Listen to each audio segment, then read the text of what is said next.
పరిశుద్ధ గ్రంథంలో ఆకాశ మండలమందున్న దురాత్మలతో పోరాడాలంటే తప్పకుండా దేవుడిచ్చు సర్వాంగ కవచమును ధరించుకోకుండా ఆకాశ మండలమందున్న దురాత్మలతో మనలో ఎవరం పోరాడలేమని మనం నేర్చుకున్నాం.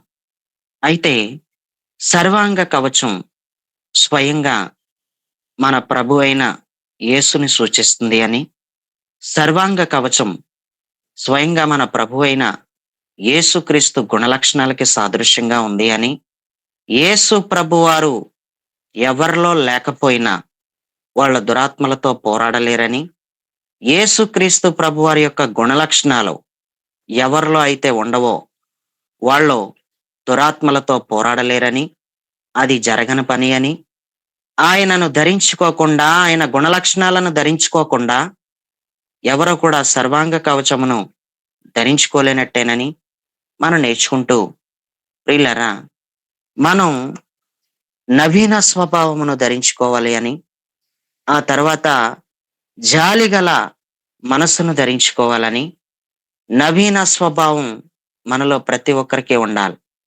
నవీన స్వభావం అంటే క్రీస్తు స్వభావం. మనలో ప్రాచీన స్వభావం పోయి నవీన స్వభావం రావాలి.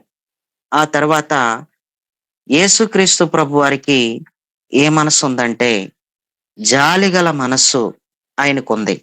ఒకసారి కొలస్సీలకు రాసిన పత్రిక 3వ అధ్యాయం 12వ వచనాన్ని గనక ఒకసారి మనం చూడగలిగితే అక్కడ ఈ విధంగా ఉంది. కొలస్సీలకు రాసిన పత్రిక 3వ అధ్యాయం 12వ వచనం. స్తోత్రం. చదివి వినిపించగలరు ఎవరైనా?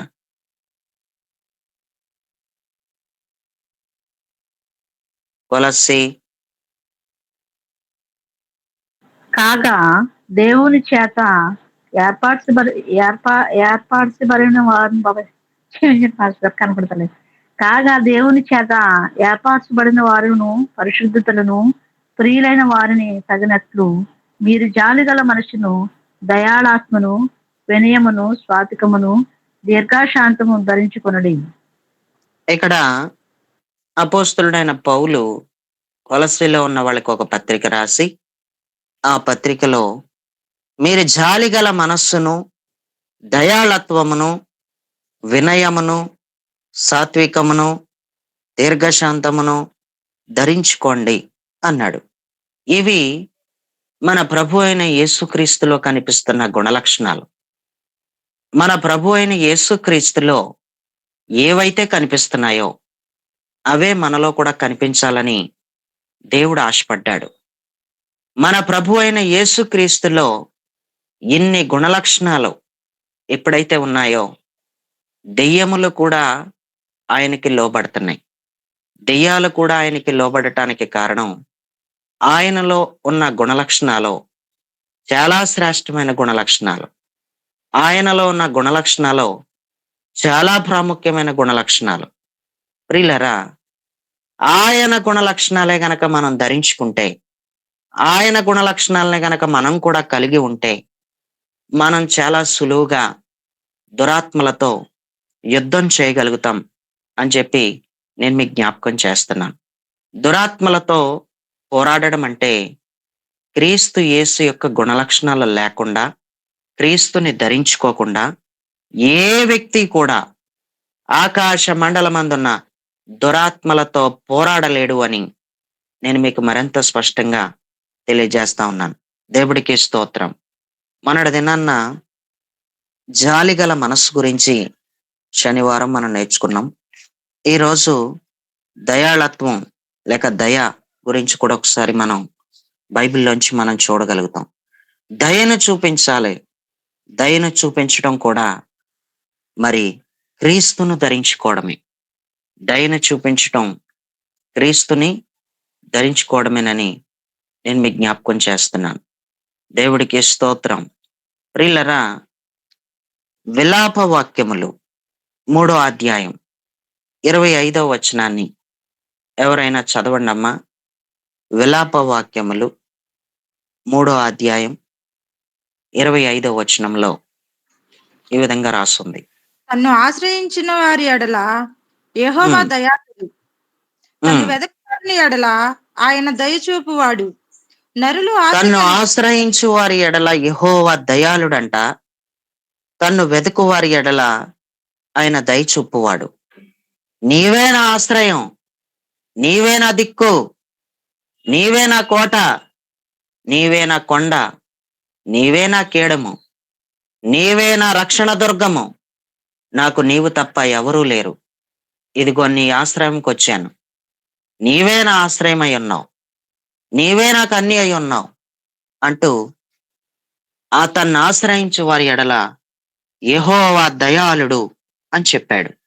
అంతేకాకుండా తన్ను వెతుకు వారి ఎడల ఆయన దయ చూపువాడు.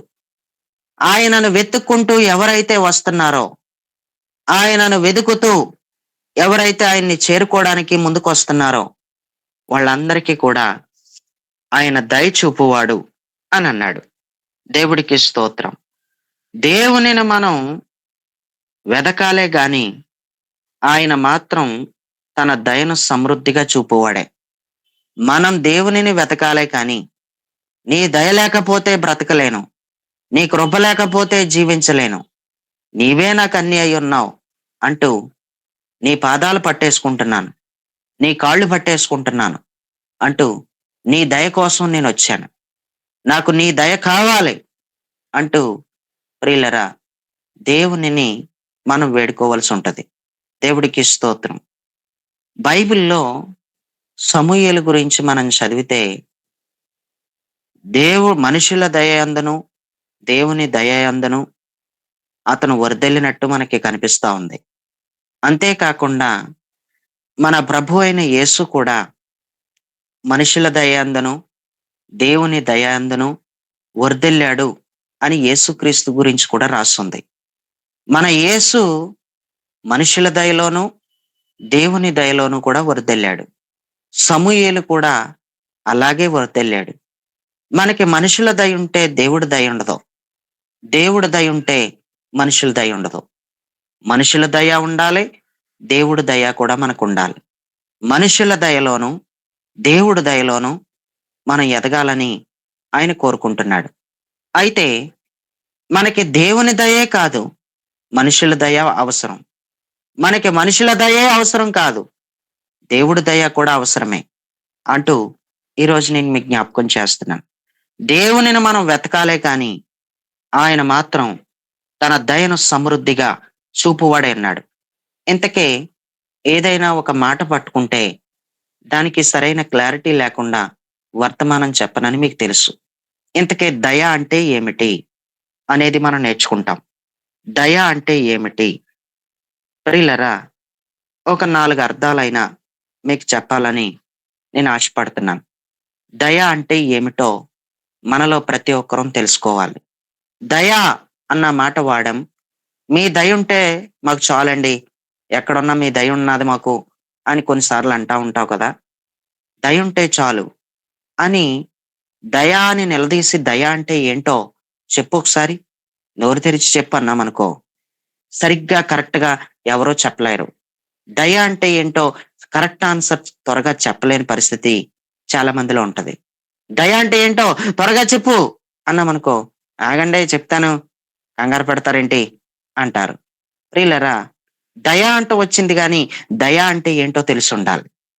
దయ అంటే అనడం వచ్చింది తప్ప దయ అంటే ఏంటో నీకు బాగా తెలిసి ఉండాలి. దయ అంటే ఏమిటో ఒకసారి మనం చూద్దాం.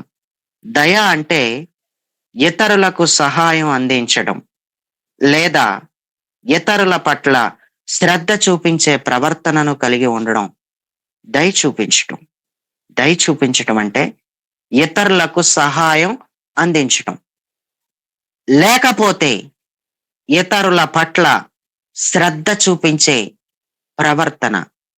ఎవరు ఇతరుల పట్ల శ్రద్ధ చూపిస్తున్నారో, ఎవరు ఇతరులకు సహాయం చేసే చేతులుగా నీ చేతులు బలపరచబడిన చేతులుగా ఉన్నాయో నీవు దయ చూపిస్తున్నావు. నీకొక దయ ఉంది, మనుషుల పైన దయ కలిగి ఉన్నావు. మనలో ప్రతి ఒక్కరం ప్రియులరా శ్రద్ధ చూపించే ప్రవర్తన, ఒక వ్యక్తి పట్ల శ్రద్ధ చూపించే ప్రవర్తన మనకి ఉండదు. శ్రద్ధ చూపించే ప్రవర్తన మనకి చాలా అవసరం. ఎంత శ్రద్ధ చూపించాలంటే, నీ కుటుంబంలోనే కష్టం వచ్చినప్పుడు నువ్వు ఎక్కువగా ఆలోచించేసుకోవడమే కాదు, నీ సహోదరికి సమస్యొస్తే, నీ సహోదరుడికి సమస్యొస్తే, నువ్వు నీ సమస్యగా ఫీల్ అయ్యి, నువ్వు శ్రద్ధ చూపించే ప్రవర్తన నీకుండాలి. ఏం చేస్తే బాగుంటది? ఎలా చేస్తే బాగుంటది? ఇప్పుడు ఈ సమస్యకి పరిష్కారం ఏంటి? ఈ బలహీనతకి పరిష్కారం ఏంటి? అంటూ నీ ఇంట్లో నీ పిల్లలకో, నీకో ఏదైనా ఒక సమస్యొస్తే ఎలాగైతే నువ్వు ఆలోచించేసుకుంటావో, నీ సహోదరికి గాని, నీ సహోదరుడికి గాని ఏదైనా సమస్య సంభవిస్తే కళ్ళొదిలేసి నువ్వలా చూస్తా ఉండిపోవడం, అది దయ చూపించడం కాదు. ఉదాహరణకి మన అంజలి అక్కే ఉంది. అంజలి అక్క ఎంతో అల్లాడిపోతుంది మనవడికి బాగోలేదని. ఆమె అల్లాడిపోయినట్టు మనమెందుకు అల్లాడిపోవట్లేదు? ఆవిడ మనవడు కాబట్టి ఆవిడ అల్లాడిపోద్దండి. ఎవడు మనవడో? మన మనవడా అన్నానా? మాకింకా మనవలే లేరండి బాబు అనేవాళ్ళున్నారు. కాబట్టి మనకు సంబంధం ఏంటి? అది ఆవిడ గొడవ, ఆవిడ చూసుకుంటది. అది ఆవిడింట్లో గొడవ అనుకుంటే, నువ్వు అంజలి అక్క పట్ల శ్రద్ధ చూపించే ప్రవర్తన అనేది, ప్రియులారా, దయ అంటే ఏంటో చెప్తున్నాను. మాట వరుసకు మాత్రమే చెప్తున్నాను నేను. దయ అంటే ఎదుటివాని పట్ల శ్రద్ధ నిలిపే మంచి ప్రవర్తన. ఎదుటివారి పట్ల శ్రద్ధ చూపించగలిగేటంత మంచి ప్రవర్తనను కలిగి ఉండడం దయ చూపించడం, లేక దానిని దయ అని అంటారు. అంతేకాకుండా దయ అంటే ఏంటో ఇంకొకటి కూడా చెప్తాను. దయ అంటే ప్రతిఫలం ఆశించకుండా ఇతరుల కోసం పని చేయటం దయ చూపించటం. దయ అంటే ప్రతిఫలం ఆశించకుండా ఇతరుల కోసం పని చెయ్యాలి. ప్రియులరా, ఎవరికే నువ్వు ఏదైనా సహాయం చేసినా, ఏదైనా ఒక పనికి సహకారిగా నిలబడినా నువ్వేది ఆశించకూడదు. వాళ్ళు తిరిగొచ్చి నీకు చేస్తారేమో అన్న ఉద్దేశంతో నువ్వు చేయకూడదు. నువ్వు అలా చేస్తే దయ అవ్వదు. ప్రతిఫలం ఆశించకుండా ఇతరుల కోసం కనుక నువ్వు పని చేస్తే, వాళ్ళ దగ్గర నుంచి నాకేం అక్కర్లేదండి, నాకు దేవుడు పెట్టిన దయ ఎలాంటి దయ అంటే, ఎదుటి వారి పట్ల దయ చూపించగలిగే దయ. ఆయన దయ నా మీద అలాగున్న కారణంగా నేనేం చేస్తున్నానంటే, ప్రతిఫలం ఏమి ఆశించట్లేదు నేను. నాకేదో చేసి పెడతారని, నాకేదో చేస్తారని, నాకేదో ఇస్తారని, నాకు కూడా ఏదైనా ఇబ్బందికరమైన పరిస్థితులు వచ్చి నిలబడతారని నేను చేయట్లేదు. నేను దేవుడు నా మీద ఉంచిన దయను బట్టే, ఎదుటివారి పట్ల దయను కలిగి ఉండమన్న దేవుడు ఎదుటివారి పట్ల దయ చూపించగలిగే ఆ ఆ విధానం నా దగ్గర పెట్టాడు కాబట్టే, అది నాకుంది కాబట్టే నేను ఆ కారణం చేతే దయ చూపించగలుగుతున్నాను. లేకపోతే నేనెక్కడ చూపించగలను? దేవుడే గనక నాకు దయ చూపించగలిగే దయ నా మీదే ఆయన ఉంచుండకపోతే నేనెలా దయ చూపించగలను? కాబట్టి నాకేం అవసరం లేదు. నేను ప్రతిఫలం ఆశించకుండా నేను ఎదుటి వారి కోసం పని చేస్తున్నాను. ఆయన కోసం అంత దూరం వెళ్ళిపోయేవిట? ఆయన నీకేమన్నా ఇస్తున్నాడా? ఆయన కోసం నేను ఎంత దూరమైనా వెళ్తాను. ఆయన ఆపదలో ఉన్నాడు కాబట్టి నేను ఏ ప్రతిఫలం ఆశించకుండా నేను ఆయన కోసం పని చేస్తున్నాను. ఆయన చేయవలసిన పని నీకు అవసరం ఏంటి? ఆయన చెప్పాడా? చేసాడా? వాళ్ళ ఇంట్లో వాళ్ళు చెప్పారా ఆయనకి బాగోకపోతే మంచం మీద ఉన్నాడని, నువ్వు చేసి పెట్టంటే ఏమైనా చేసావు అనుకోవచ్చు. అలా చెప్పకుండా నువ్వెందుకు చేసావు అంటే, ప్రియులారా, ఇలా చేసేవాళ్ళు ఎవరైనా ఉంటారా? అంత దయ మనకుందా? ఒక వ్యక్తి పట్ల అవతల వ్యక్తి చేయవలసిన పని అది పెండింగ్ లో పడిపోతుంది, అది ఆగిపోతుంది, ఆ పని చెయ్యాలి ఖచ్చితంగా. ఆ యొక్క వ్యక్తి యొక్క శరీర బలహీనతను బట్టి ఆ వ్యక్తి లేవలేని స్థితిలో ఉన్నాడు. ఇంట్లో వాళ్ళు కూడా ఎవరికైనా చెప్పినా కూడా ఏ పని ఎవరు చేసి పెట్టరన్న నమ్మకంతో అదొక రకమైన నమ్మకం వచ్చేసింది ఇంకా ప్రజల మీద చేయరని. కాబట్టి ఇంక నీవేమైనా ఎరిగి, పోనీలే ఆళ్ళు చెప్పకపోయినా నేను మాత్రం చేసి పెడతాను, నేను మాత్రం చేస్తాను అంటూ నీవు ప్రతిఫలం ఆశించకుండా, ప్రతిఫలం ఆశించకుండా ఏదో ఒక రోజున నేను కూడా బలహీనుడనై మంచం ఎక్కితే, నేను చెప్పకుండా కూడా ఆ వ్యక్తి వచ్చి నాకేదో చేసి పెడతాడని చేస్తానన్న ఆలోచన విధానం కూడా లేకుండా, ప్రతిఫలం ఆపేక్షించకుండా ప్రతిఫలం ఆశించకుండా నువ్వు గనక శ్రద్ధ నిలిపి ఇతరుల కోసం గనక నువ్వు పని చేయగలిగితే నీవు దయ చూపిస్తున్నట్టే. దయ అంటే ఇతరుల కొరకు పని చేసే వ్యక్తిగా మారిపోతావు. అది రెండోది.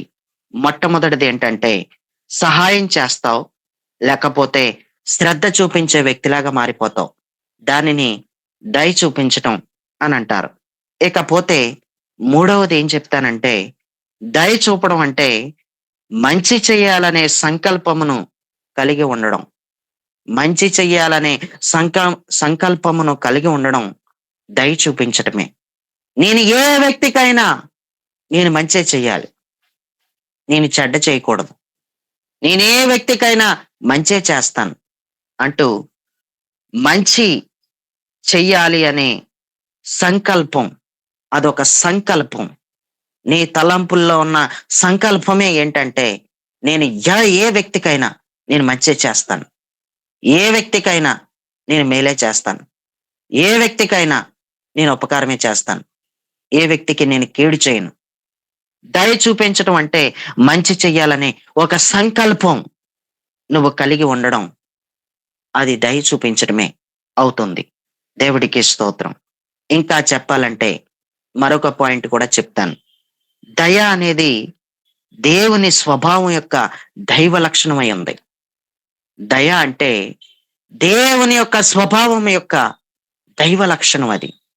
ప్రియులరా, ఈరోజు మనం దయ చూపించే వారమేనా? నువ్వే గనక దయ చూపిస్తే, నువ్వే గనక ఎదుటి వారి పట్ల ఏది కూడా ఆశించకుండా నువ్వు పని చేస్తే, ప్రతిఫలం ఆశించకుండా, ఏది ఆశించకుండా పని చేస్తే గనక నేను చెప్తున్నాను, నువ్వు సర్వాంగ కవచమును ధరించుకున్నట్టే, నువ్వు క్రీస్తును ధరించుకున్నట్టే, నువ్వు క్రీస్తు యొక్క స్వభావాన్ని ధరించుకున్నట్టే, నీవు నవీన స్వభావాన్ని ధరించుకున్నట్టే అని చెప్పడానికి సందేహం అయితే ఏమీ లేదు. దేవుడికి స్తోత్రం. ఒక వ్యక్తి పట్ల శ్రద్ధ చూపించే ప్రవర్తనను కలిగి ఉన్నావంటే నువ్వు సర్వాంగ కవచమును తొడుగుకున్నట్టే, నువ్వు సర్వాంగ కవచమును నువ్వు ధరించుకున్నట్టే.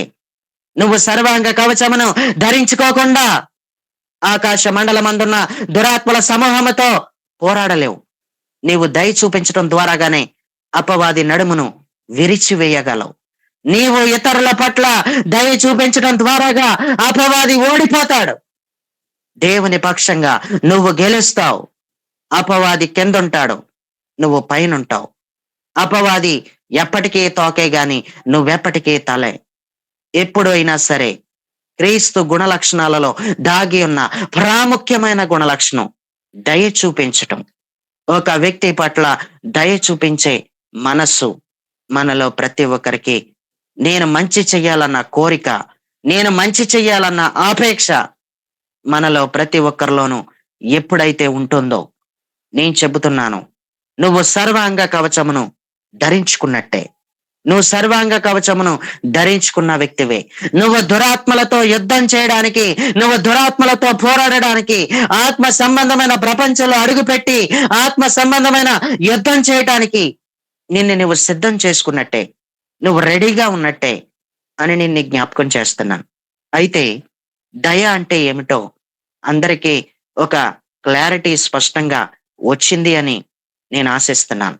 దయ అంటే ఏంటో తెలియకుండా ఏది ఉండకూడదు. దయ అంటే ఏమిటో అసలు క్లారిటీ స్పష్టంగా మీకు అర్థమైందని చెప్పి నేను మీకు జ్ఞాపకం చేస్తున్నాను. ఇది అర్థం అవ్వకుండా మన వర్తమానంలో దయ దయ దయ అని ఎన్నిసార్లు చెప్పుకున్నా వేస్టే. ఎందుకంటే అసలు మూలం ఏంటో నీకు అర్థం అవ్వకుండా వర్తమానమే అర్థం అవదు. అసలు నీకు మూలం ఏంటో నీకు తప్పకుండా అర్థమై ఉండాలి. మూలం చాలా ప్రాముఖ్యమైంది. మూలం చాలా క్లియర్ గా మనకు అర్థమై ఉంటే గనక వర్తమానం అంతా కూడా సులువుగా మనకు అర్థమైపోద్ది. వర్తమానం చెప్పే ప్రతి ఒక్కరు కూడా మూలాన్న పట్టుకునే లాక్కు రావాలి. ఎవరు వర్తమానం చెప్పినా మూలం వదిలేయకూడదు. మూలాన్ని వదిలేస్తే ఎవడికి అర్థం కాదు. ప్రియులరా, మూలాన్ని పట్టుకుని వర్తమానం లాక్కొచ్చే ఏ వ్యక్తి అయినా సరే మధ్యలో జాయిన్ అయిన వాళ్ళకు కూడా అర్థమయ్యే విధంగా మెసేజ్ అందించగలడు, వర్తమానం అందించగలడు. అందుకే మూలం ఎప్పుడు కూడా వదలకూడదు. వర్తమానానికి మూలమే చాలా బలం. వర్తమానానికే మూలమే చాలా బలం. ప్రియులరా, మనం ఏదైనా చెప్పుకుంటే సబ్జెక్ట్ లో ఉండే మాట్లాడుకుంటాం. పెందలకాడ ప్రార్థనలో ఎంతమంది వచ్చారు? హ్యాండ్ రైజ్ చేయండి. మాట్లాడక్కర్లొద్దు గాని. పెందలకాడ ప్రార్థనకి ఎంతమంది వచ్చారు? ఎంతమంది పెందలకాడ ప్రార్థనలో జాయిన్ అయ్యారు? హల్లెలూయా. ఎంతమంది వచ్చారమ్మా? చాలా మంది రాలేనట్టుంది. అందుకే హ్యాండ్ రైజ్ చేయట్లేదు. దేవుడికి స్తోత్రం. చాలా మంది రాలేదని నాకు అర్థమైంది. కొంతమంది అయితే రాలేదు. పర్లేదు మరి. రాకపోతే మరి నేనేం చేయగలను గాని, అది మీ ఇష్టం అది. రావాలన్నా, ఏం చేయాలన్నా. ప్రియులారా, మూలం పట్టుకుంటే మూలంతోనే ముందుకెళ్ళాలి. వాక్య ప్రసంగానికి, వర్తమానానికి మూలం చాలా ఇంపార్టెంట్. దేవుడికి స్తోత్రం. మనం ఏ వర్తమానం పట్టుకున్నా, ఏ వర్తమానం చెప్పుకున్నా ఎప్పటికప్పుడు మీరు బాగా నన్ను గమనించవచ్చు. ఆ మూలమే రిపీట్ అవుతూ ఉంటది. నేను శనివారం చెప్పాను. జాలి గురించి చెప్పాను. జాలి అనేది మూలములో మూలం. అంటే ఏంటో తెలుసా? ఆకాశ మండలమందున దురాత్మలతో పోరాడాలనేది ఒక మూలం అయితే, మూలములో మూలం ఏంటంటే జాలి. జాలి గురించి వచ్చింది. జాలి గురించే మాట్లాడుకున్నాం. దురాత్మలతో పోరాడాలి అనేటువంటి ఈ పోరాటం ఒక మూలం అయితే, ఈ మూలంలో మూలం ఈ రోజు దయ. దయ గురించి చెప్పుకుంటున్నాం. పెందలకాడ ప్రార్థనలో మోమాటము అనేటువంటి అంశం మీద మాట్లాడుకున్నాం. మోమాటము అనే అంశాన్ని మూలంగా తీసుకుని మాట్లాడుకున్నప్పుడు వర్తమానం ముగించేంత వరకు కూడా మోమాటము మోమాటము అనేటువంటి మాట రిపీటెడ్ గా అది బయటకు వస్తానే ఉంటది. అలా రిపీటెడ్ గా బయటికి రావాలి. అలా ఎప్పుడు బయటకు వస్తుందో, వాక్య ప్రసంగానికున్న మూలాన్ని ఎప్పటికప్పుడు రిపీటెడ్ గా ఎప్పుడైతే మాట్లాడతారో చాలా సులువుగా చిన్న పిల్లలకి కూడా వర్తమానం చాలా సులువుగా అర్థమైపోద్ది. వర్తమానం సులువుగా అర్థమయ్యేలాగా నువ్వు చెప్పాలంటే, ఇంతవరకు ఎలాగ అర్థమయ్యేలాగా చెప్పాలో నాకు తెలియలేదు అనే వాళ్ళకందరికీ నేనేం చెప్తానంటే, నువ్వేం తీసుకుంటున్నావు, నువ్వే పదం మీద చెప్పాలనుకుంటున్నావు, ఆ పదం తీసుకుని ఆ మూలంతో నువ్వు వర్తమానాన్ని కొనసాగించు. మూలం మాత్రం వదిలేయకూడదు. మూలం మాత్రం వదిలేసావంటే ఏటిపోతావో నీకే తెలియదు. ఏం మాట్లాడుతున్నావో నీకే తెలియదు. ఏం మాట్లాడుతున్నావో నీకే తెలియదు అసలు. నువ్వేం బోధిస్తున్నావో నీకే తెలియడం లేదు అన్నట్టుగా ప్రజల చేత మనం చెప్పించుకునేలా కాకుండా, వర్తమానం చెప్పే వాళ్ళు ఎవరైనా సరే నేనేమంటానంటే, మూలం చాలా ప్రాముఖ్యమైంది. ప్రియులరా, మూలమే నీకు అర్థం అవ్వకపోతే, మూలం ఏంటో నీకు క్లియర్ గా చెప్పకపోతే నేను ప్రసంగం చేసిన వేస్టే. నేను దయ గురించి ఎన్ని రెఫరెన్స్లు తీసినా వేస్టే. నేను ఎన్ని చూపించినా వేస్టే. ఇంతకే మూలం ఏంటో క్లారిటీ వచ్చింది. ఈ రోజు దయ అనేటువంటి మాటని, దురాత్మలతో పోరాడడం అనేటువంటి మూలానికి, మూలంలో ఉన్నటువంటి మాటని మీకు క్లియర్ గా అర్థమయ్యేలా చెప్పాను కాబట్టి, దయ అంటే ఏంటో అర్థమైంది కాబట్టి, ఇప్పుడు మనం ఇక్కడి నుంచి ముందుకి కొనసాగించుకుంటూ వెళితే ప్రతి రెఫరెన్స్ చదువుకుంటున్నప్పుడు మనకు అర్థమవుతుంది. దేవుడికి స్తోత్రం. సమూయేలు 2వ గ్రంథం, సమూయేలు 2వ గ్రంథం 22వ అధ్యాయం 26వ వచనం చదువుకుంటే ఈ విధంగా రాసుంది. దయగల వారి ఎడల నీవు దయ చూపించుదువు, యథార్థవంతుల ఎడల నీవు యథార్థవంతుడుగా నుందువు. చాలు. దయగల వారి ఎడల నీవు దయ చూపించుదువు, యథార్థవంతుల ఎడల నీవు యథార్థవంతుడివే. ఎంత మంచి మాట. దయగలిగిన ఉంటేనంట, దయగలిగిన వారి ఎడల ఆయన దయ చూపిస్తాడంట. నీకు దేవుడు దయ కావాలంటే నువ్వు దయ చూపించాలంటున్నాడు. నీవు దయ చూపించాలి. దయ అంటే ఏంటో చెప్పేశాను. ఏ మాత్రం కూడా ఒక వ్యక్తి దగ్గర ప్రతిఫలం ఆశించకుండా ఇతరుల కోసం పని చేయి. నువ్వు దయ చూపిస్తున్నట్టే. నువ్వు దయ చూపించంతే. మనుషులు కాదు నీకు దయ చూపించేది, దేవుడే నీకు డైరెక్ట్ గా దయ చూపిస్తానంటున్నాడు. నువ్వు దయ చూపించగలిగితే దేవుడే నీకు దయ చూపిస్తానంటున్నాడు. ఏది ఆశించకుండా ఇతరుల కోసం పని చేయి. శ్రద్ధ చూపించే మంచి ప్రవర్తన కలిగి ఉండు. ఇతరులకు సహాయం చేయటంలో ఇతరుల పట్ల నువ్వు నిజంగానే బాధ్యత కలిగిన వ్యక్తిలాగా నువ్వు ప్రవర్తించి చూపించు. నువ్వు ఇట్టి దయను గనక కలిగి ఉంటే దేవుడు అంటున్నాడు, దయ చూపించు వారి ఎడల నేను దయ చూపిస్తాను అని అన్నాడు. అంతేకాకుండా ప్రియులరా, యథార్థవంతుల ఎడల కూడా నీవు యథార్థవంతుడుగా ఉంటావు అని కూడా మనం చెప్పొచ్చు. యథార్థవంతుల ఎడల ప్రభువా నువ్వు యథార్థవంతుడివే, నేను యథార్థముగా ఉన్నాను. యథార్థవంతుల ఎడల నువ్వు యథార్థముగా ఉంటానన్నావు. నేను ఏ విషయంలోనైనా సరే నేను ఖచ్చితంగానే ఉన్నాను, నేను యథార్థంగానే ఉన్నాను. నా ఎడల కూడా నువ్వేదైనా చేయుటలో యథార్థంగానే ఉండు అని కూడా నువ్వు దేవుణ్ణి అడగవచ్చు. యథార్థంగా ఉంటే గనక, నువ్వు దయ చూపిస్తే గనక నువ్వు దేవుడికి చెప్పొచ్చు, దయ చూపించు వారి ఎడల దయ చూపిస్తానన్నావు కదా, నాకు ఈ సమయంలో నీ దయ కావాలి, నీ దయ లేకపోతే నేనేమీ చేయలేను. ప్రియులరా, దేవుడు మనిషిలాగా ఏది ఆశించట్లేదు. దేవుడు ఒక మనిషి ఆశించి ఏదైనా చేస్తాడు, కానీ దేవుడు నీ దగ్గర నా దగ్గర ఏది ఆశించి ఏది చేయడం లేదు. నీ దగ్గర నా దగ్గర ఏదో ఆశించి ఆయన దయ చూపించట్లేదు. ఏదో ఆశించి నువ్వు చేస్తే అది దయ అయితే అవదని చెప్పి నేను మీకు స్పష్టంగా జ్ఞాపకం చేస్తున్నాను. ఏదో ఆశించే గనక దేవుడు కూడా మనకి ఏదైనా చేస్తే దేవుడికి కూడా దయ లేనట్టే. దేవుడికి కూడా ఏమి లేదు, దేవుడికి కూడా దయ లేనట్టే.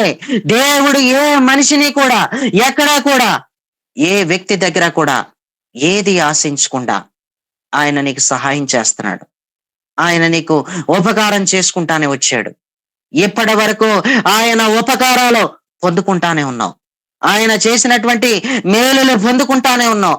ఆయన చేసిన మేలును పొందుకొని నువ్వు ఆయనకి ఏమిచ్చావు? నిన్నేమైనా అడిగాడా? ఆలోచించుకోసారి. నువ్వు నాకు ఇది ఇస్తానంటే నేను అది చేస్తాను అని ఏమైనా నీ దగ్గర ఆశించాడా? నీ దగ్గర ఏమైనా కోరుకున్నాడా? అంటే దేవుడు ఏమీ కోరుకోలేదు. దేవుడికి స్తోత్రం.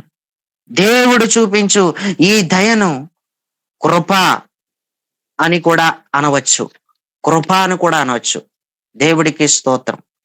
దేవుడు చూపించే ఈ దయను వేరే గ్రంథంలో చూస్తే దయ అనే ప్లేస్ లో కృప అనే పదం పడింది. దయ అనే ప్లేస్ లో కృప అనే పదం వచ్చింది. దేవుడికి స్తోత్రం. ప్రియులరా, దయను చూపించటం ఒక మాటలో చెప్పాలంటే ఆ దయ అనేది కృపకు పోల్చవచ్చు. కృపకు కూడా అది ఒక సందర్భంలో పోల్చబడింది. నువ్వు ఏదైనా దయ చూపిస్తే నీ దయను కృపకి పోల్చకూడదు. దేవుడు చూపించే దయను మాత్రమే కృపకు పోల్చాలి. స్పష్టంగా చెప్పుచున్నాను. కృప అనేది మనిషి దగ్గర ఉండదు కాబట్టి ఏ మనిషి పట్లైనా దయ చూపించగలిగితే దయ చూపించాడనే చెప్పాలి తప్ప అంతకు మించి దాని గురించి ఎక్కువ మాట్లాడకూడదు. కానీ దేవుడు చూపించిన దయని కృపకి కూడా పోల్చవచ్చు. మనుషులు చూపించే దయను మాత్రం కృపకి ఎప్పుడూ పోల్చకూడదు. దేవుడు చూపించే దయను మాత్రమే కృపకి పోల్చాలి. దేవుడికి స్తోత్రం.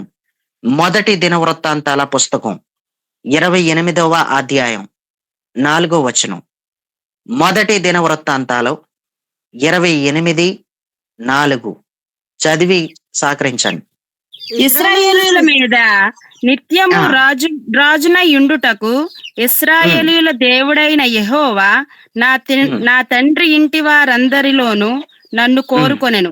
ఆయన యోధా గోత్రపు వారిలో ప్రధానమైనదిగా నా తండ్రి ఇంటిలో నన్నును ఏర్పరచుకొని నా యందు ఆయన దయ చూపి ఇశ్రాయేలీయుల మీద రాజుగా నియమించి ఉన్నాడు.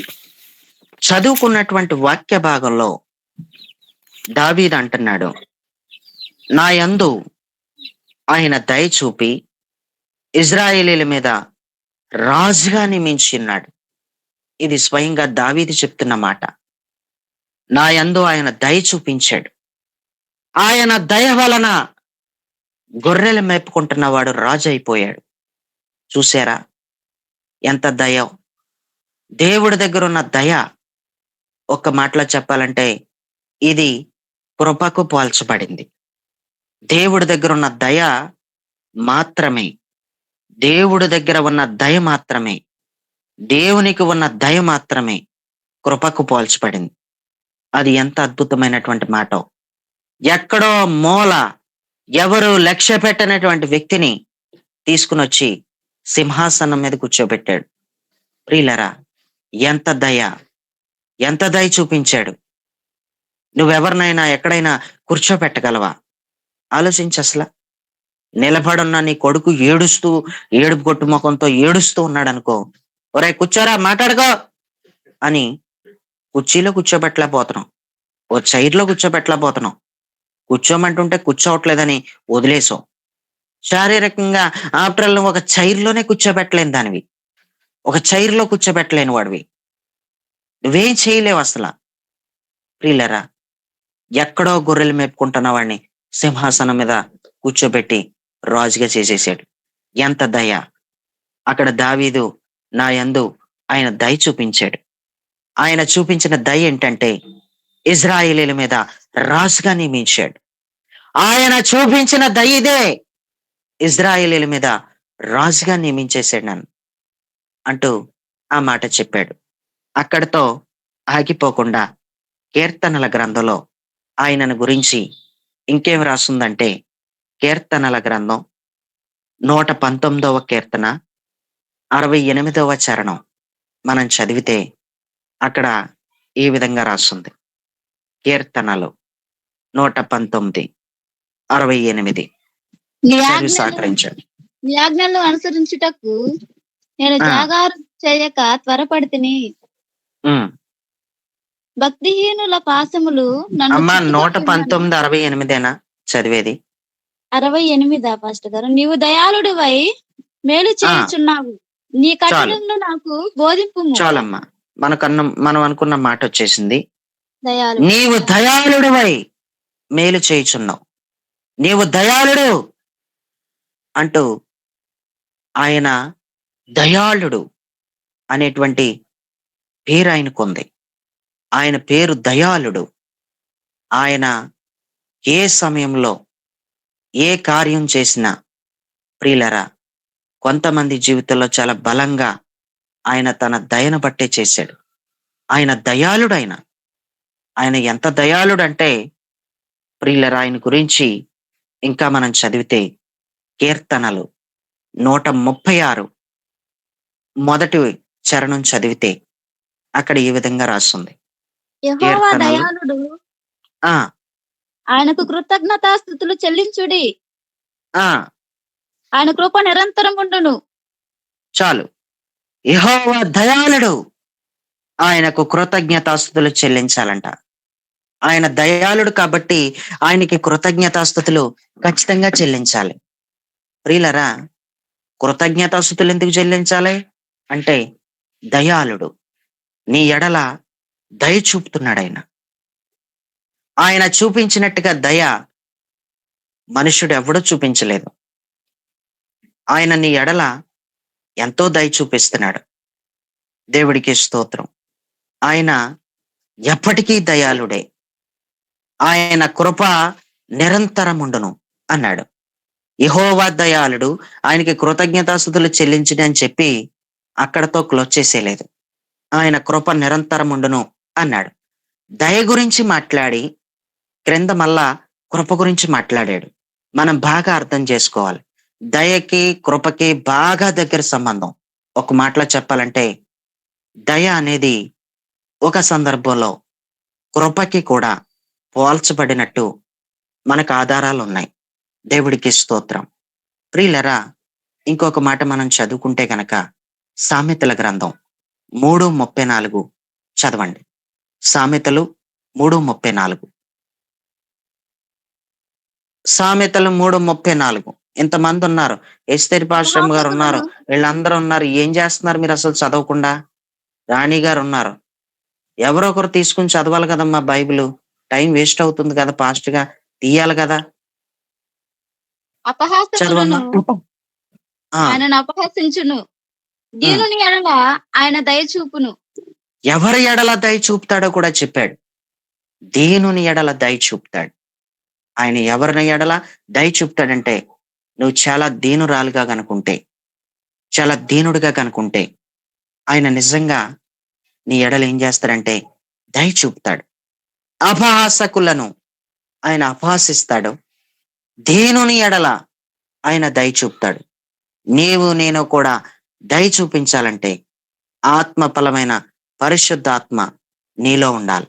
నిజంగా మనం కూడా దయ చూపించాలంటే ఏముండాలంట? ఆత్మఫలమైన మరి పరిశుద్ధాత్మ మనలో తప్పకుండా ఉండాలని ఈరోజు నేను జ్ఞాపకం చేస్తున్నాను. దేవుడు ఎంత దయ చూపుతున్నాడో, దీనుని పట్ల దయ చూపుతున్నాడు.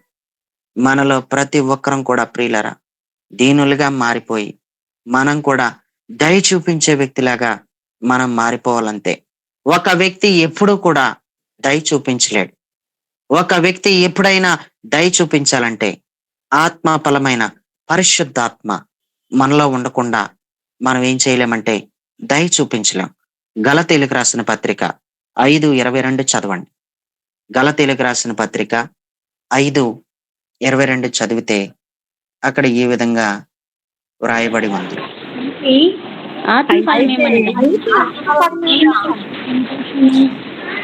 అమ్మా ఏం వినపడతలేదు.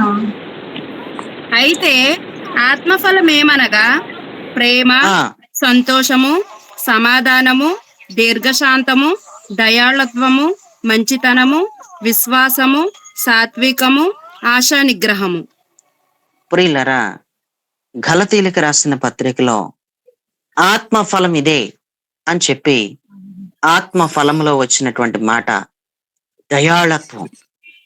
దయాళత్వం అనేటువంటి మాట ఆత్మఫలంలో కూడా వచ్చింది. ఒక వ్యక్తి ఎడల దయ కలిగి ఉండాలంటే పరిశుద్ధాత్మ అనే ఫలము ఖచ్చితంగా మనలో ఉండాలి. రాకేష్ అనే పేరు మీద ఉన్న వ్యక్తి మ్యూట్ లో పెట్టుకోవాలి. Praise the lord. దేవుడికి స్తోత్రం. ప్రియులరా పరిశుద్ధాత్ముడు లేకపోతే, పరిశుద్ధాత్మ ఫలం ఒక వ్యక్తిలో లేకపోతే కనుక ఆ వ్యక్తి ఏమాత్రం కూడా ఎదుటి వాని ఎడల దయ చూపించలేడని మనకి ఇక్కడ ఈ వచనాన్ని బట్టి మనకు అర్థమవుతుంది. ఇంకా మనం చదువుకుంటే ఎఫెసీయులకు రాసిన పత్రిక 4వ అధ్యాయం 32వ వచనంలో ఇలా రాస్తుంది. ఎఫెసీ 4:32. ఒకని ఎడల ఒకడు దయ కలిగి కరుణా హృదయులై క్రీస్తు దేవుడు మిమ్మల్ని క్షమించిన ప్రకారము మీరును ఒకరినొకరు క్షమించుడి. ఒకని ఎడల ఒకడు దయ కలిగి ఉండండి, కరుణా హృదయులై క్రీస్తునందు దేవుడు మిమ్మల్ని క్షమించిన ప్రకారం మీరును ఒకరినొకరు క్షమించుకోండి అన్నాడు. ప్రియులరా ఒకని ఎడల ఒకడు దయ కలిగి ఉండాలి అంటున్నాడు, ఒకరినొకరు క్షమించుకోండి అంటున్నాడు. రెండు విషయాలు ఈ వచనంలో బయటకు వచ్చాయి. ఒకరినొకరు దయ చూపించుకోండి. ఒకరి ఎడల ఒకరికి ఏముండాలంటే దయ చూపించాలి. కఠినత్వం పనిచేయదు. నీలో దయ గనక లేకపోతే ఆ దయ లేనందుకే దురాత్మలతో పోరాడలేకపోతున్నావు. నీకు గనక దయ లేకపోతే ఎదుటి వారి పట్ల నేనేమంటానంటే నువ్వు సర్వాంగ కవచమును నువ్వింకా ధరించుకోలేదు, నువ్వు సర్వాంగ కవచమును నువ్వింకా తొడుగుకోలేదు అంటూ నిన్ను జ్ఞాపకం చేస్తున్నాను. హెబ్రీయులకు రాసిన పత్రిక 8:12 చదివితే అక్కడ ఈ విధంగా రాస్తుంది. నేను వారి దోషముల విషయమై దయగలిగి వారి పాపములను ఇకను ఎన్నడను జ్ఞాపకం చేసుకొననని ప్రభు సెలవిచ్చుచున్నాడు అని రాస్తుంది. నేను వారి దోషముల విషయమై దయ కలిగి ఉన్నాను, వారి పాపములను ఇక నేను ఎన్నడను జ్ఞాపకం చేసుకోను. దేవుడు దయ ఎంత అద్భుతమైన దయ అంటే, ఇక పాపములను ఎన్నటికి జ్ఞాపకం చేసుకోను అన్నాడు. దేవుడు ఎంత క్షమిస్తున్నాడో! ఇంకా క్షమించేసాము అంటే ఇంకా తవ్వుకోకూడదు. ఇక పాత గొడవలు, ఆ గొడవలు, ఈ గొడవలు ఇంకేం చేయకూడదంట. క్షమించేసే మనసే గనక మనకుంటేనంట ఇంకా తవ్వుకోకూడదు. ఒకని ఎడల ఒకడు దయ చూపించుకోండి అని అనడమే కాదు, ఒకరిని ఒకడు క్షమించుకోండి అని చెప్పాడు. ఒకరిని ఒకడు క్షమించుకోండి అన్నాడు. ఆయన దయ ఎంత అద్భుతమైంది అంటే, క్షమించగలిగినంత దయ ఆయనలో ఉండడం మనకు అర్థమవుతుంది. అంతేకాకుండా పాపములను జ్ఞాపకం చేసుకోను అనేటంత దయ ఆయన దగ్గర ఉంది. దయ అంటే ఏమిటో మనకింత క్లారిటీ వచ్చింది. దేవుడి దయ ఎంత ఉన్నతమైన దయో, ఆయన దయ ఎంత శ్రేష్టమైన దయో. దేవుడి దగ్గర ఉన్న దయ మనుషులు ఎవరి దగ్గర ఉండదు. ఎందుకంటే దేవుడు దయ కృపకే పోల్చబడింది అని నేను ఇందాకే చెప్పాను. కృప మనుష్యుడు ఎవరి దగ్గర ఉండదు కాబట్టి దేవుడి దగ్గర ఉన్న దయ, దేవుడికున్నంత దయ మనుష్యుడికి ఉండదని చాలా గట్టిగా చెప్తాను. దేవుడికి స్తోత్రం. ఎందుకంటే ఈ రోజు రేపు నీవు చేసిన ఏవైనా సరే నీ జ్ఞాపకం చేసుకోను అంటూ ఈ రోజు రేపు జ్ఞాపకం చేసుకోకుండా ఉంటావు, కానీ తర్వాత మళ్ళా పాత గొడవలే, మరలా పాతయే తవ్వుతుంటాం. మనస్ఫూర్తిగా నిజంగానే మనం క్షమించే వారమైతే, నిజంగానే మనం క్షమించే వ్యక్తులమైతే, ప్రియులారా, పాత గొడవలొద్దు. పాత గొడవలు ఇంకా తవ్వుకొని గొడవలు పెట్టుకొని మనస్వాదాలు తెచ్చుకునే కంటే పాత గొడవలు ఏవి మనం తవ్వకుండా ఉండడం దేవునిలాగా అది చాలా మంచిది. దేవుడికి స్తోత్రం. నువ్వు పాత పాపాలు ఏవేవో చేసొచ్చావు, నువ్వెక్కడెక్కడో పాపం చేసి వచ్చావు కాబట్టి నేను మర్చిపోలేను అంటూ దేవుడు తవ్వుతాడా? దేవుడు తవ్వుతున్నాడా చెప్పండి? దేవుడు దయ ఎంత అద్భుతమైన దయ అంటే, నేను జ్ఞాపకం చేసుకోను, నేను జ్ఞాపకం చేసుకోనంతే, నీకు చెప్పేస్తున్నాను నేను అంటూ ఆయన తన లేఖనాల్లో ఆయన గురించి ఆయన ఎంత దయగలిగినోడో మనకి వ్రాయించి ఉంచాడు. ప్రియులరా, పేతురు గారు తను రాసిన మొదటి పత్రిక 2వ అధ్యాయం 1వ వచనం 2వ వచనం మనం చదువుకుంటే అక్కడ ఈ విధంగా రాసింది. ప్రభు గట్టిగా దయాళుడని చదవాలి. మీరు రుచి ఆ, ఆ, ప్రభు దయాళుడని మీరు రుచి చూచిన ఎడల సమస్తమైన దుష్టత్వమును, సమస్తమైన కపటమును, వేషధారణను, అసూయను, సమస్త దూషణ మాటలను మాని క్రొత్తగా జన్మించిన శిశువులను పోలిన వారై నిర్మలమైన వాక్యమును పాల వలన రక్షణ విషయంలో ఎదుగు నిమిత్తము ఆ పాలను అపేక్షించుడి. చాలు. ప్రభు దయాళుడు. ఆయన ఎంత దయాళుడో రుచి చూసో. రుచి చూచి ఉన్న ఎడల, ఆయన దయాళుడని నువ్వు రుచి చూచి ఉన్న ఎడల, నువ్వు సమస్తమైన దుష్టత్వాన్ని వదిలే, సమస్తమైన కపటాన్ని వదిలే, వేషధరణ మాటలు, వేషధరణ పనులు మానేసే. అసూయ వద్దు, ఇంకా దూషణ మాటలు కూడా వద్దు. ఎందుకంటే ప్రభువు దయాళుడని రుచి చూసావు. నీకు ఆయన ఎంత దయాళుడో నీవు ఆ రుచి ఎరిగిన దానివే. నీ పాపాల జ్ఞాపకం చేసుకోవట్లేదు ఆయన. ఆయన ఎంత దయాళుడో నువ్వు రుచి చూడలేదా? నీ పాపాలను జ్ఞాపకం చేసుకోవట్లేదు ఆయన. ఆయన ఎంత దయాళుడో నువ్వు రుచి చూసావా లేదా? నువ్వు రుచి చూసావు, కానీ ఎంత రుచి చూసినా, ఆయన దయను ఎంత టేస్ట్ చేసినా, ఆయన దయలో ఎంత ఇంకిపోయినా, ఆయన దయలో ఎంత మిళితమైపోయినా, ఆయన దయ అంటే ఏంటో నీకు స్పష్టమైన క్లారిటీ వచ్చినా, ఆయన దయది అని నీకు కొన్ని విషయాల్లో ఆయన దయను గూర్చినటువంటి విషయాలు ఏవైనా నీకు బాగా లోతుగా అర్థమైనా, నువ్వు చాలా రుచి చూసావు, నువ్వు చాలా టేస్ట్ చేసావు ఆయన దయ ఎలా ఉంటుందో. కానీ నేనేమంటున్నానంటే, ఇక్కడ వాక్యం ప్రకారం ప్రభు దయాళుడు అని రుచి చూసేసావు కాబట్టి మరి ఇంకెందుకు నీలో కపటం ఉంది? మరి ఇంకెందుకు నీలో దుష్టత్వం ఉంది? మరి ఇంకెందుకు నీలో అసూయ ఉంది? ఇంకెందుకు నీకు దూషణ మాటలు వస్తున్నాయి అంటూ ప్రభు యొక్క దయ ఇలా ఉంటుందా? ప్రభు యొక్క దయ ఈ విధంగానే ప్రవర్తిస్తుందా? ఆయన దయా ప్రవర్తన ఈ విధంగానే ఉందా? ఇలా లేదే. ఆయన దయా ప్రవర్తనలో ఎప్పుడూ ఇలాంటి క్రియలే బయటికి రాలేదే. అలాంటప్పుడు నా ప్రవర్తనలో ఎందుకు ఇవి బయటికి రావాలి? యెహోవా దయాళుడు లేకపోతే ప్రభు దయాళుడు అని రుచి చూసేసానే. రుచి చూసిన నాకు ఈ తగో కదా అని మనకు అనిపించవలసింది పోయి, ప్రియులరా, ఎంత రుచి చూసినా ఎంత రుచి చూసినా ఎన్ని సంవత్సరాల నుంచి ప్రభువుని అంగీకరించి భక్తి జీవితంలో కట్టబడుతున్నావో, ఎన్నో సంవత్సరాల నుంచి కట్టబడుతున్నావు. ఎప్పటి నుంచో రుచి చూసావు. అసలు ఆయన దయను బట్టి నువ్వు ఆ రుచి ఏటో ఎరిగావు కాబట్టే ప్రభులో కొనసాగుతున్నావు. ప్రియులరా, నాకు ఏదైనా ఒక స్వీటు తినమని చెప్పారు ఎవరో. నేను ఇది తినను, నాకు వద్దిది అని అన్నాను. సడన్ గా ఎందుకో అది నేను తినవలసి వచ్చింది. తిన్నాను అనుకోండి, అది చాలా బాగుంది.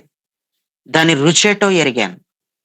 దాని రుచేటో ఎరిగినప్పుడు నేను మరలా దానిని కొనుక్కొని మరలా ఎప్పుడైనా తిననా? ఖచ్చితంగా తింటాను. ఎందుకంటే నేను రుచి చూశాను. ఆ రుచి ఏంటో నేను ఎరుగుదును. ఆ రుచి ఏంటో నేను ఎరుగుదును కాబట్టి నలుగురికి ఏవైనా తీసుకెళ్ళాలనుకుంటున్నాను, పలానా ఇంటికి వెళ్తున్నాను, ఏం తీసుకెళ్ళమంటారని ఎవరైనా నన్ను అడిగితే, నేను మొన్న ఒక స్వీట్ తిన్నాను, అది చాలా రుచిగా ఉంది, అదే తీసుకోండి. ఒక 2 కేజీలు తీసుకుంటారో 3 కేజీలు తీసుకుంటారో ఆ స్వీటే తీసుకోండి అనే చెప్తాను. ఎందుకో తెలుసా? నేను రుచి చూశాను కాబట్టి. రుచి ఏంటో నేను ఎరుగుదును కాబట్టి, దాని టేస్ట్ ఏంటో నేను ఎరుగుదును కాబట్టి. ప్రియులరా, ఏదో రుచి చూసి ఏదో తిని టేస్ట్ చేసిన నీవు ఆయన దయను కూడా ఎప్పటి నుంచో టేస్ట్ చేస్తానే ఉన్నావు. ఆయన దయను కూడా ఎప్పటి నుంచో రుచి చూస్తానే వచ్చావు. కానీ మనలో కపటం పోలేదు, మనలో అసూయ పోలేదు, మనలో దూషణ మాటలు పోలేదు, మనలో, ప్రియులరా, ఇంకా మనం చదివితే వేషధారణ, అసూయ వంటివి ఇంకా పోలేదు. ఈరోజు ఇంకొక వాక్య భాగం గనక చదువుకుంటే, పేతురు గారు రాసిన 2వ పత్రికలో ఇలా రాసి ఉంటది. పేతురు గారు రాసిన 2వ పత్రిక 1వ అధ్యాయం 4వ 7వ వచనాన్ని చదవండి. పేతురు గారు రాసిన 2వ పత్రిక భక్తి యందు 1వ అధ్యాయం. సహోదర ప్రేమను, సహోదర ప్రేమ యందు దయను అమర్చుకొనుడి. చాలు. భక్తి యందు సహోదర ప్రేమను. నీది భక్తి అయితే, నీకు నిజంగానే దైవభక్తి ఉంటే, నీది దైవభక్తి అయితే, బైబిల్ చెప్తుంది భక్తి యందు సహోదర ప్రేమ లేకపోతే నీ భక్తి వేస్ట్. సహోదర ప్రేమ చాలా ప్రాముఖ్యమైంది. భక్తి యందు సహోదర ప్రేమను, సహోదర ప్రేమ యందు దయ కూడా ఉండాలి. ప్రేమిస్తున్నానంటే కుదరదు. సహోదర ప్రేమను కలిగి ఉన్న నువ్వు సహోదరుని పట్ల దయ చూపించాలి. దయ అంటే ఏంటో చెప్పాను కదా. మూలం ఏంటో తెలియకుండా వర్తమానాన్ని లాక్కు రాలేము. మూలం ఏంటో తెలియకుండా ఎంత లోతుకి వర్తమానం లాక్కొచ్చినా నీకు వర్తమానమే అర్థమవుతాం. కాబట్టి ఈరోజు దయ అంటే ఏంటో మనకు అర్థమైంది. భక్తి యందు సహోదర ప్రేమ, సహోదర ప్రేమ యందు భక్తిని మనం అమర్చుకోవాలి అని చెప్పాడు. ఫైనల్ గా ఇంకొక మాట చెప్పి నేను ముగించాలని ఆశపడుతున్నాను. ప్రియులరా, బైబిల్ గనక మనం చూడగలిగితే నెహెమ్యా గ్రంథం 1వ అధ్యాయం 11వ వచనం, ఈ మాట చదువుకుని ఇంక మనం ముగించుకుందాం. నెహెమ్యా 1వ అధ్యాయం 11వ వచనం. యెహోవా చెవియొగ్గి నీ దాసుడైన నా మొర్రను, నీ నామమును భయభక్తులతో ఘనపరచుటయందు ఆనందించు నీ దాసుల మొర్రను ఆలకించి ఈ దినమందు నీ దాసుని ఆలోచన సఫలపరిచి ఈ మనుషుడు నా యందు దయ చూపునట్లు అనుగ్రహించమని నిన్ను బ్రతిమాలు కొనుచున్నాను అని ప్రార్థించి తిని నేను ఈ రాజు మనుషుడు నా యందు దయ చూపునట్లు అనుగ్రహించు. నీవు అనుగ్రహిస్తేనే గాని కుదరదు. నేను బతిమలాడుకుని ప్రార్థన చేస్తాను. నాకు మనుషుల దయ కూడా కావాలి. మనుషులు కూడా నా పైన దయ చూపించినట్లు నీవే అనుగ్రహం చూపించాలి. నీ అనుగ్రహం లేకపోతే కూడా ఎవ్వరూ మా ఎడల దయ చూపించలేరు. మా ఎడల ఒకళ్ళకి దయ కలిగేలా చేయి. దయ కలగాల మా ఎడల. ప్రియులారా, దేవుడు ఎంత దయాళుడంటే ఎదుటి వారికి కూడా నీ మీద దయ కలిగేలాగా చేస్తాడు. కొన్ని హాస్పిటల్స్ లో అనారోగ్య సమస్యలను బట్టి బిల్లు విపరీతంగా వేసేస్తే ఒక డాక్టర్ గారి దగ్గరికి వెళ్ళి, అయ్యా ఇంత బిల్లు అవుతుంది అనుకోలేదు, మేము ఇంత కట్టుకోలేము అసలు అని నువ్వు అన్నప్పుడు, అసలు ఎరగనే కరగనే డాక్టరు అసలు నువ్వు బిల్లు కట్టక్కర్లేదు, వెళ్ళిపో అన్నాడు అనుకో, దేవుడే కదా ఈయన నీ మీద దయ చూపించేలాగా దేవుడు అతనికి అలాంటి అనుగ్రహం దేవుడు నిన్ను జ్ఞాపకం చేసుకుని పెట్టినట్టే కదా. ఒక వ్యక్తి నీ ఎడల దయ చూపించాలన్నా అది దేవుడి చేతుల్లోనే ఉంది అని మనకిక్కడ తేలిపోయింది. ఈ మాటలు వింటున్నటువంటి నా ప్రియమైన సహోదరులారా, సర్వాంగ కవచమును ధరించుకోవడం దయను కలిగి ఉండడమే. నీవు దయనే గనక కలిగి ఉంటే నీవు సర్వాంగ కవచమును ధరించుకున్నట్టే. దయ అంటే ఏంటో 4 అర్థాలు చెప్పాను. ఈ వర్తమానం నేను మధ్యలో వచ్చాను, నేను పూర్తిగా వినలేదు అంటే గనక దీనిని ఇప్పుడే యూట్యూబ్లో పెట్టి మీకు వెంటనే యూట్యూబ్ లింక్ కూడా ఒక అరగంటలో మీకు వచ్చేస్తుంది. గ్రూప్స్కి సెండ్ చేస్తాను, మీరు తప్పకుండా వినొచ్చు. అంతేకాకుండా దీనిని ఒక 10 మందికైనా మీరు షేర్ చేస్తే వారు కూడా వాక్యం విని బలపడే అవకాశాలు ఉన్నాయని చెప్పి నేను మీకు జ్ఞాపకం చేస్తున్నాను. అయితే నేను ఇంకొక మాట చెప్పి ముగిస్తున్నాను. ఏంటంటే, ఆకాశ మండలం అందున్న దురాత్మలతో పోరాడాలంటే సర్వాంగ కవచమును ధరించుకోకుండా ఆకాశ మండలం అందున్న దురాత్మలతో పోరాడలేం అని మనం స్పష్టంగా ఈ వాక్య ధ్యానంలో నేర్చుకున్నాం. సర్వాంగ కవచం మన ప్రభు అయిన క్రీస్తుని, ఆయన గుణ లక్షణాలను సూచిస్తుంది. ఆయన గుణ లక్షణాలలో ఆయన దయ కలిగిన వాడు. ఆ దయే గనక లేకపోతే, ఆ దయే గనక మనకి లేకపోతే నువ్వు సర్వాంగ కవచమును ఇంకా ధరించుకోలేదని అర్థం. నువ్వు సర్వాంగ కవచమును ధరించుకోలేదు. నువ్వు ఇంకా నీ దయ కలిగి బ్రతకలేకపోతే, దయ కలిగి గనక జీవించలేకపోతే, సర్వాంగ కవచం లేనప్పుడు నువ్వేం పోరాడతావు? దురాత్మల దగ్గర ఓడిపోతావు. దురాత్మల దగ్గర గెలవాలి. అపవాది తలకాయని చెత్తగా త్రొక్కాలి. అపవాది యొక్క నడుమును విరిచివేయాలి. అంటే నీవు సర్వాంగ కవచమును ధరించుకో. అది దయ అయ్యుంది అన్ని జ్ఞాపకం చేస్తూ నా మాటలు నేను ముగిస్తున్నాను. దేవుడు ఈ మాటలు మనందరి వినికిడిలో దీవించి ఆశీర్వదించి ఫలభరితంగా మార్చునుగాక. ఆమెన్. విన్న వర్తమానం కొరకు మీలో ఎవరైనా క్లుప్తంగా ప్రార్థన చేస్తే ముగించేసుకుందాం.